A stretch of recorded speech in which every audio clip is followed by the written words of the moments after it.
Halo, perkenalkan nama saya Yosua Parliam Pardede. Pada hari ini akan menjelaskan tentang mata kuliah hukum dagang dengan tema surat berharga. Pertama, saya akan menjelaskan latar belakang dari terbentuknya surat berharga. Dengan kemajuan teknologi pada saat ini, perdagangan kemungkinan dalam pembayaran menggunakan uang tunai memiliki banyak resiko. Dalam rangka tercapainya pembangunan nasional tersebut, pemerintah melakukan pembangunan di segala bidang, salah satunya di bidang ekonomi dan keuangan. Oleh karena itu, dalam dunia perdagangan diperlukan bentuk pembayaran yang lebih praktis, aman, dan lebih dapat dipertanggungjawabkan, khususnya dalam lalu lintas pembayaran.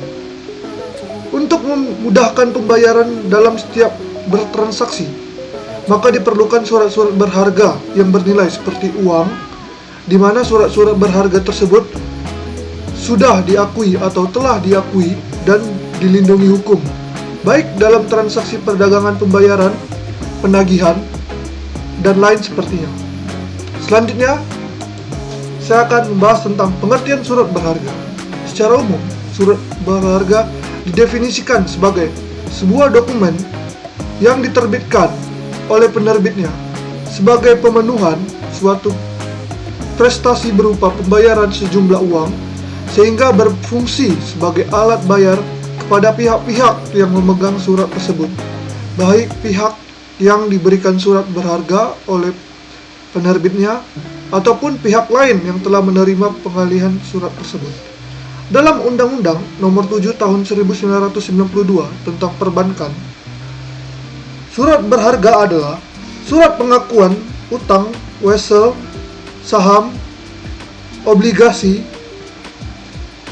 sekuritas kredit, atau setiap derivatif dan surat berharga atau kepentingan lain atau suatu kewajiban dari penerbit dalam bentuk yang lazim diperdagangkan dalam pasar modal maupun pasar uang. Selanjutnya, saya akan membahas syarat surat berharga. Syarat surat berharga terbagi menjadi dua, yaitu syarat formil dan syarat material. Syarat formil yang pertama yaitu harus menyebutkan nama atau jenis surat berharga secara jelas. Yang kedua, memuat atau mengandung persyaratan kesanggupan janji, perintah, atau kewajiban yang tidak bersyarat, yang isinya dapat berupa surat-surat perintah membayar, surat hak tagih keuangan atau kebendaan, alat kredit, dan sebagainya.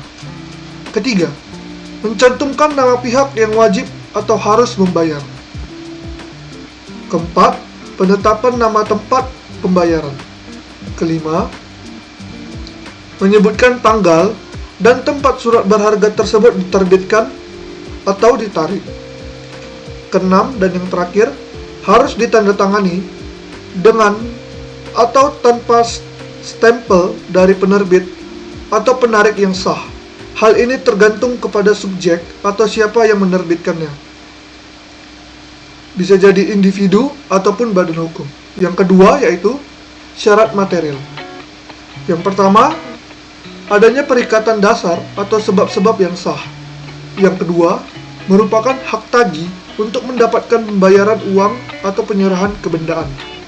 Yang ketiga, dapat dialihkan dengan cara endorsement, cesi, atau peralihan dari tangan ke tangan.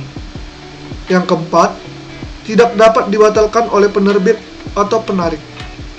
Yang kelima, atau yang terakhir, tersedianya dana atau bendanya jika pada saat penguangan atau penyerahan. Selanjutnya, saya akan membahas unsur-unsur surat berharga. Yang pertama, ada mudah diperjualbelikan. Maksudnya dapat mudah diperjualbelikan di sini yaitu agar surat berharga itu mudah diperjualbelikan, maka harus diberi bentuk kepada pengganti atau bentuk kepada pembawa. Apabila bentuk kepada pengganti dapat mudah diserahkan kepada orang lain dengan cara endorsement atau fisik, sedangkan kepada pembawa dapat diserahkan secara fisik dari tangan ke tangan. Selanjutnya, surat bukti tuntutan hutang. Maksudnya adalah di sini surat yang sengaja ditandatangani sebagai alat bukti bahwa adanya perikatan utang yang menerbitkan hak menuntut kepada orang yang menandatangani akta tersebut. Wujud tuntutan dapat berwujud uang, benda, seperti konsumen. Ketiga, pembawa hak. Yang dimaksud adalah hak untuk meminta sesuatu kepada debitur. Surat berharga itu harus dibawa oleh pembawa hak. Hak tersebut melekat pada akta surat berharga, seolah-olah satu senyawa, sehingga bila akta itu hilang atau musnah, maka haknya turut musnah. Selanjutnya, saya akan membahas fungsi surat berharga. Surat berharga itu fungsinya, saya akan jelaskan, yang itu ada 4. Yang pertama, sebagai alat pembayaran, sebagai surat legitimasi, sebagai alat pemindahan hak tagih, dan yang terakhir yaitu sebagai surat bukti investasi. Selanjutnya, saya akan membahas tentang penggolongan surat berharga. Penggolongan surat berharga dibagi menjadi 2, yaitu secara fungsi dan dalam lembaga keuangan. Secara fungsi, surat berharga terbagi menjadi 3, yaitu surat yang bersifat hukum kebendaan, misalnya consignment dan bill of lading atau BL singkatannya. Yang kedua yaitu surat tanda keanggotaan dari persekutuan, misalnya saham. Dan yang terakhir, yang ketiga, itu surat tagihan hutang, misalnya wesel, cek, surat accept, promise, dan kwitansi. Selanjutnya, dalam lembaga keuangan ada jenis 3 surat. Yang pertama yaitu surat berharga yang dikenal oleh lembaga keuangan bank. Contohnya seperti sertifikat, deposito, simpanan giro, dan cek. Yang kedua, surat berharga pada lembaga keuangan non-bank, misalnya efek pasar modal, interbank, dan call money. Yang ketiga, surat berharga dalam kegiatan perdagangan internasional. Contohnya, konsumen, dokumen barang seperti invoice atau faktur, dan polis asuransi. Jenis-jenis surat berharga terbagi menjadi 2, yaitu surat berharga dalam Kitab Undang-Undang Hukum Dagang dan surat berharga di luar Kitab Undang-Undang Hukum Dagang. Surat berharga dalam Kitab Undang-Undang Hukum Dagang terbagi menjadi 5. Yang pertama yaitu wesel, cek, surat sanggup, kwitansi, dan saham. Surat berharga di luar KUHD terbagi menjadi 4, yaitu biljet giro, travel check, credit card, dan MCU. Yang pertama saya akan membahas yaitu wesel. Wesel merupakan surat berharga yang menyebutkan tanggal dan tempat penerbitannya, dalam mana si penerbit memberi perintah tanpa syarat kepada tersangkut untuk pada hari bayar membayar sejumlah uang pada orang atau penerima yang ditunjuk oleh penerbit atau penggantinya di suatu tempat. Ini contoh dari wesel. Oke, selanjutnya kedua, cek. Cek merupakan surat berharga yang memberikan perintah tanpa syarat oleh penarik atau penerbit untuk membayar kepada pemegang atau pembawanya.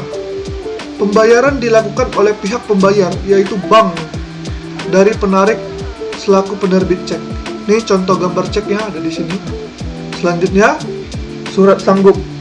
Surat sanggup adalah surat berharga yang membuat kata accept atau promise, yang merupakan surat kesanggupan tanpa syarat oleh penerbit untuk membayar atau pengakuan hutang kepada pihak yang memegang atau membawanya, di mana pembayaran diatur untuk dilakukan pada waktu tertentu yang ditentukan oleh penerbit. Ini ada contoh surat sanggupnya. Selanjutnya, kwitansi. Kwitansi atas tunjuk. Pada prinsipnya, kwitansi atas tunjuk mirip dengan promes atau tunjuk. Namun dalam kwitansi atas tunjuk ini diterbitkannya adalah berupa kwitansi atau tanda terima uang, di mana pihak yang ditunjuk dan menguasai kwitansi dianggap telah membayar uang kepada pihak yang namanya tercantum dalam kwitansi. Dalam kwitansi atas tunjuk tersebut tidak disyaratkan tentang selalu adanya klausula atas tunjuk. Berikut ada contoh kwitansi. Selanjutnya, saham. Saham dari perusahaan TBK dapat diperdagangkan di pasar modal, sehingga saham merupakan salah satu dari efek. Saham merupakan suatu bagian dari surat yang merupakan kepentingan kepemilikan atau ownership interest, di mana para pemegang saham memiliki hak-hak untuk yang pertama, mendapatkan dividen, yang kedua, memberikan hak suara dalam RUPS, yang ketiga, menerima sisa kekayaan jika perusahaan dilikuidasi. Ini contoh dari surat saham. Selanjutnya, surat berharga di luar KUHD. Yang pertama yaitu biliet giro. Merupakan surat yang berisi perintah tanpa syarat dari penerbitnya untuk memindah bukukan sejumlah uang yang ada di rekening giro bank milik penerbit untuk dipindah bukukan atau ditransfer baik ke bank yang sama maupun bank lain milik pihak yang namanya tercantum dalam giro tersebut. Ini contoh dari biliet giro ada di sini ya. Selanjutnya, travel check. Travel check atau cek perjalanan adalah surat yang berharga dikeluarkan oleh sebuah bank yang mengandung nilai di mana bank penerbit sungguh membayar sejumlah uang sebesar nilai normalnya kepada orang yang tanda tangannya tertera ada cek perjalanan itu. Apabila diteliti, fungsi dan peran cek perjalanan adalah sebagai berikut. Yang pertama yaitu bahwa seseorang yang melakukan perjalanan tidak perlu lagi membawa uang tunai dalam jumlah yang banyak. Yang kedua, orang tersebut akan merasa